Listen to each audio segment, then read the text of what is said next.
So, welcome back. Today, I'd like to take a little detour into our brain holes. And I'd like to talk a little bit about how thinking works. More specifically, how thinking and the incorporation of memory works. Right? And so, all the things I'm about to say are how they probably work. Right? The field of neuroscience is fairly nascent. It's new, it's fresh. We're always learning more stuff about our brain. Right? So the field of psychology has been around for a long time. The field of education has been around for a long time. But understanding how the physical structures of our brain impact those very cognitive things, right? Those very imaginary, thoughty things that we experience in here is new. It's fresh. So there's still lots to learn. Neuroscience is definitely one of my favorite fields of biology. So if you want to study biology, I do suggest that you look at neuroscience because it is fascinating. Okay. And so I'm going to go over a little bit about thinking and memory. Okay? So thinking and memory both have their physiological foundation in the connections between the neurons in our brain. Right?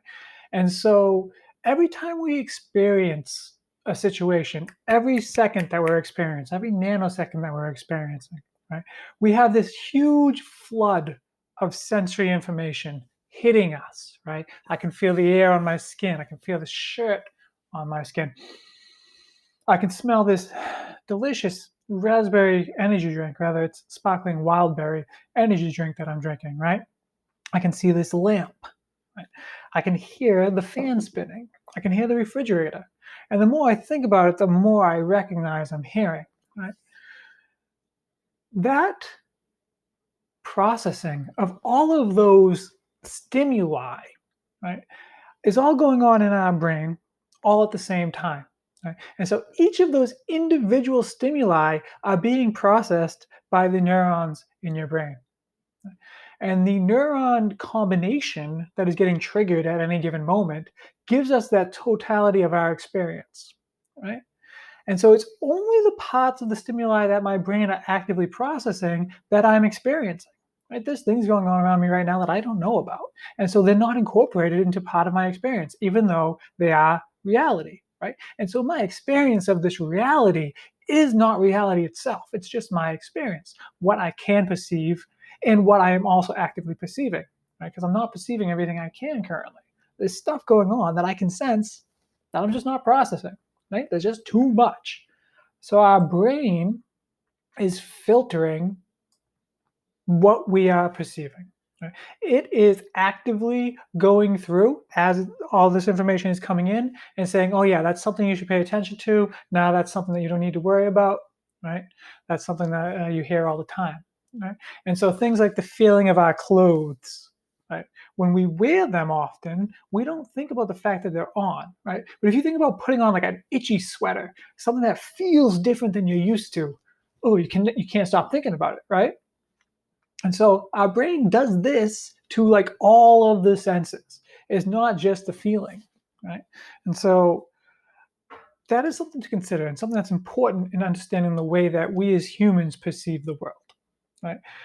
Our experience is not necessarily reality. So most of our stimuli is being filtered out. That remaining stimuli that the brain has determined is important enough for you to pay attention to, right? It's brought to the forefront of your consciousness, is processed by a region called the hippocampus. Okay? And the hippocampus is then evaluating it and saying, is this situation a meaningful experience or is it something that I'm going to forget?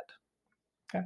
And if it's processed as something meaningful, right? If the right hormones are triggered, the right feelings are triggered, the right dopamine levels are triggered, the right serotonin levels are triggered, the hippocampus is like, yeah, that's something meaningful, right? And so maybe right now a ghost jumps out of my refrigerator at me and is like, yo, you want some hot dogs? And I'm like, yeah, absolutely, I want some hot dogs, right? That's a very meaningful experience to me because I love hot dogs, right? And so I'm going to remember that because I love hot dogs.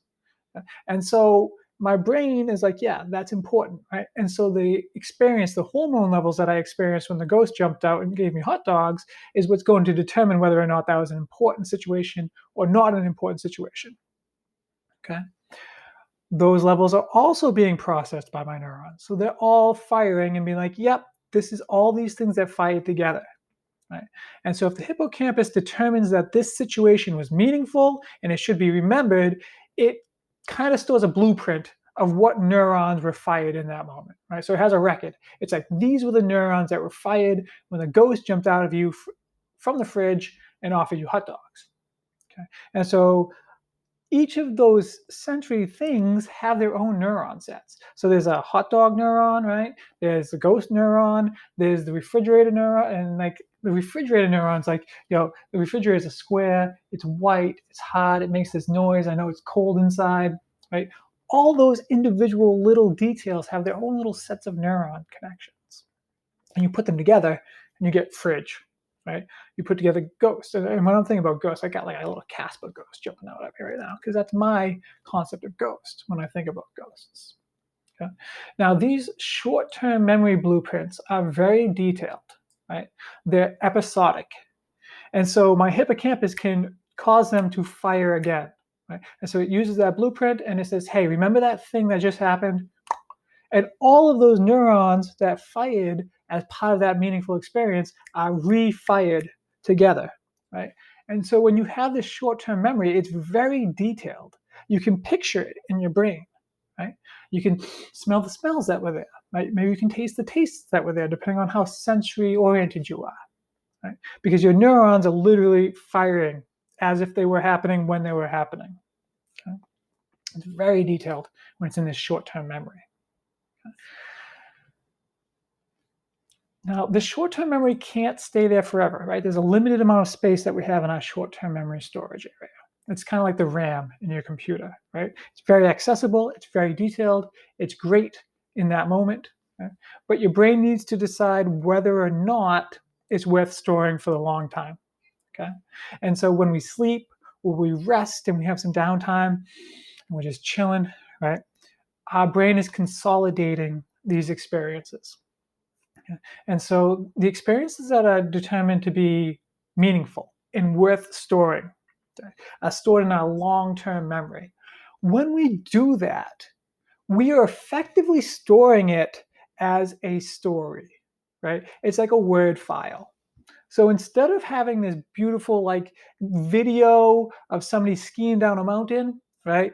It's like somebody typed up a description of the video and then saved it. Right? And so the video might be a gigabyte big, right? Can't store that gigabyte forever. But that little word file is like a kilobyte. Right? And so our brain is saving these long-term memories as stories. Right? And most of us save it semantically, literally as words, right, in our brain.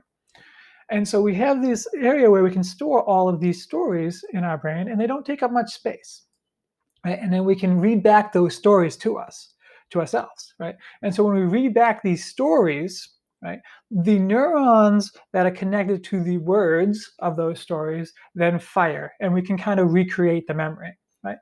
But it's just as if somebody was telling you a story, right? You aren't refiring the same neuron pattern that you were firing when you experienced the moment, right? You aren't firing the same neuron pattern that you were firing when you had it in your hippocampus and were doing the short-term memory thingy, right? And so the details of it are going to get fuzzy. You can't picture it the same way that you could when it just happened, right? It's a story now. And so you can imagine it, but you can't really remember it. Right? And that's the way that works. So you can reimagine the scenario based on your own story, but you can't actually reenact it in your brain. Okay? So all of these neurons are firing in response to stimuli, right? And when neurons fire at the same time, they build little physical connections between each other, right? And so if I have a neuron that fires when I see red, and I have a neuron that fires when I smell smoke, if I see red and smell smoke together, often every time I see them together, they build a bridge, right? And so if I see it a lot, there's a lot of bridges between these connected thoughts. And that's how we form individual concepts, right?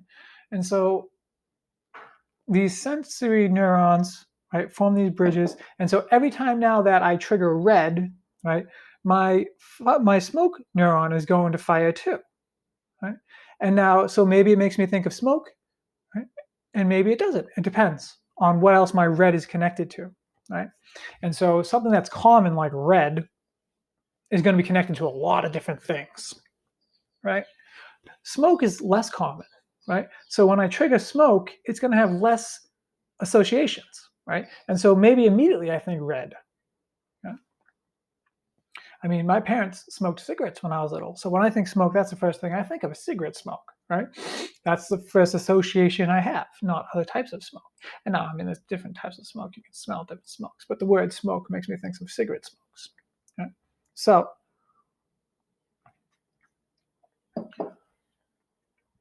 I want you to engage in a little exercise. I want you to think of the word fire truck. Fire truck. Okay. What do you picture when you think fire truck? Because it's just a collection of noises, right? But it probably made you think of a big, long, red, big vehicle. Maybe it's driving down the street, right? For some reason, I think of fire trucks driving down Washington Street. When I think about fire trucks, I think of Washington Street and Lynn, and that's where the fire trucks are. I don't know why. That's my association, right? Okay. And so the neurons that are responsible for the sound and and right? Those all fire. And when they fire together, okay, they are linked.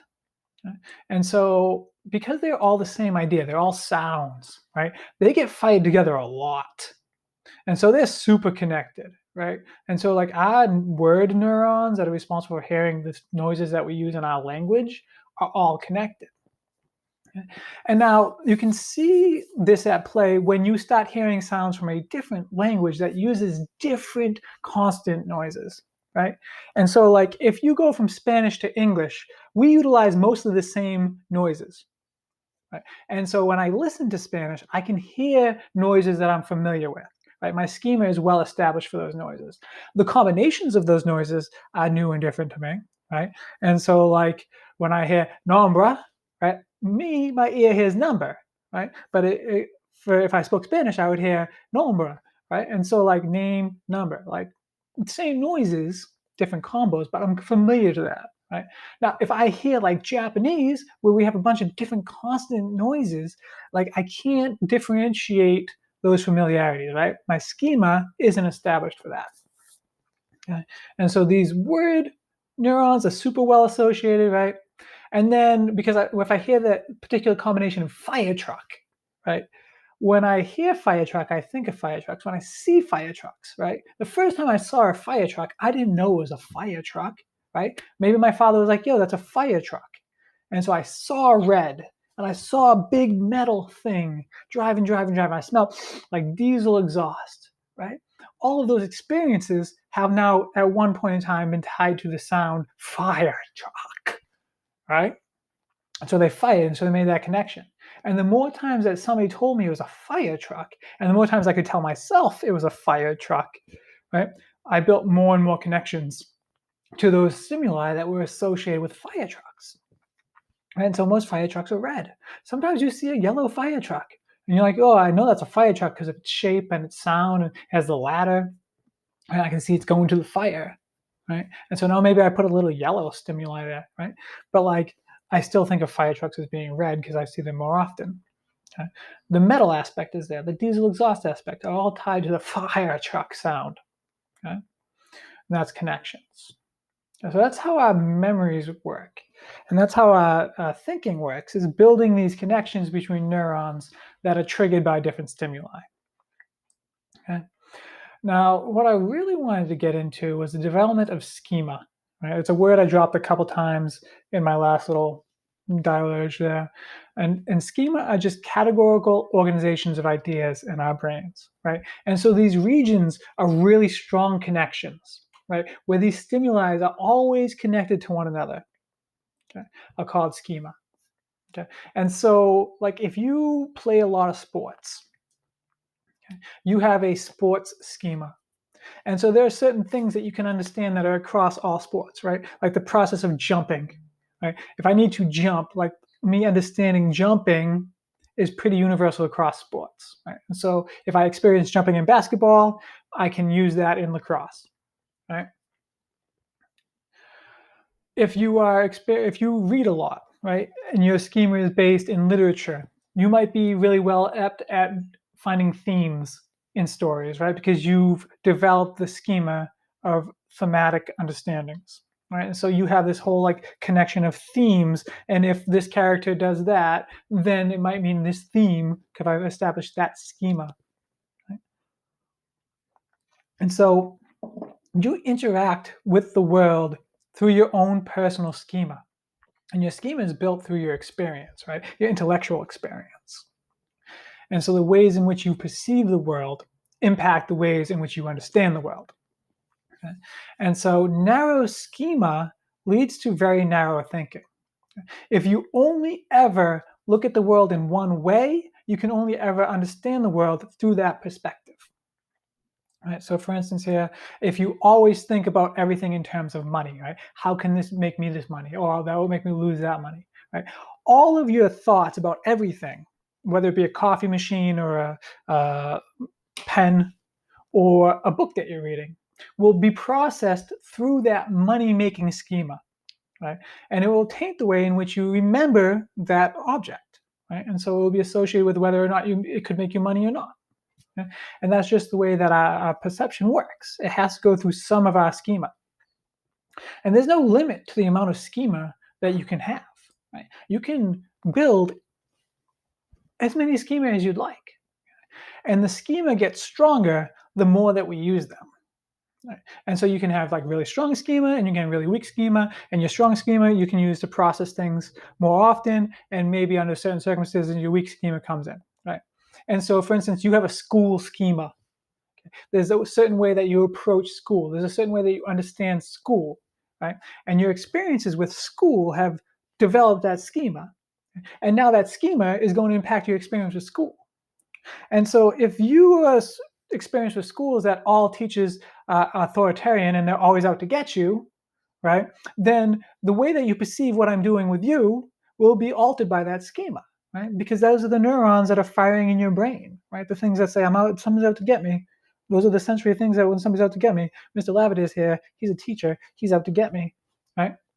And so that's the schema that you'll associate with me, right? Or maybe you have a schema with gray shirts, and I'm wearing a gray shirt today, and you think that everybody who wears gray shirts is terrible. You know, anything could be a schema. But then within that school schema, you have biology class schema, and you have history class schema, and you have English class schema, right? And so you can access the information pertinent to biology when you access that schema. Like when you walk into biology class, you're like, I'm going to use my biology schema today. Let me get ready to turn it on. Okay? And so when we do exercises to like warm up the brain, what we're doing is activating the appropriate schema. And so through practice, you can intentionally build nice, broad, strong schema. Right? And you do this by thinking outside of the box, as they say. Right? And so when you're in biology class, right, you might want to think about it in the context of history class instead. Right? When you're in biology class, you might want to think about it in the context of lacrosse. Right? Might want to use your sports schema. Okay. Maybe you want to use your literary schema. You want to find thematic understandings in some of the processes of biology. Right? And so by purposefully utilizing different schema to address a subject, we strengthen that schema that already exists. Right? So we strengthen that schema and we start developing new schema. Okay? And when we approach new and novel ideas through pre-existing schema, those ideas are more easily stored, right? And so you get this new piece of information, and either you can process it as its own thing, and then you have to remember everything about it, all of the sensory stuff that is included with it, right? And that's a lot of work.